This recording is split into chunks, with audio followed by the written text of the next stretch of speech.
আপু টি-20 world cup খেলতে বাংলাদেশ ভারতে যাবে না, এই সিদ্ধান্ত কি ঠিক আছে? হ্যাঁ, এটা একদম ঠিক আছে, কারণ বাংলাদেশ কখনো তো জিততেই পারে না।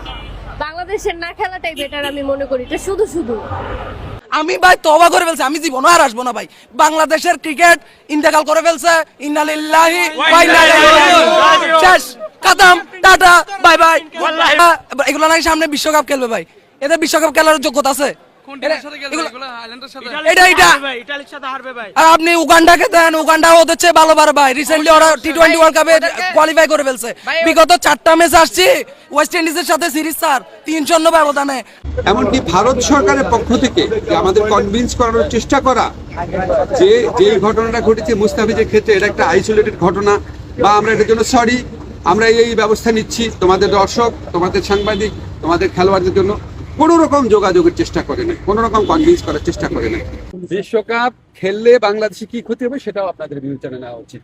মাথা নত করে নিজের দেশের মানুষকে সিকিউরিটি রিস্কের মধ্যে ফেলে এই আঞ্চলিক রাজনৈতিক পরিস্থিতি বিবেচনা না করে একটা জেনুইন রিস্কের মধ্যে নিজের দেশের শুধু খেলোয়াড় না, দর্শক এবং সাংবাদিকদেরকে ঠেলে দিলে কি ক্ষতি হতে পারে সেটাও আপনাদের সবার বিবেচনা নেওয়া উচিত।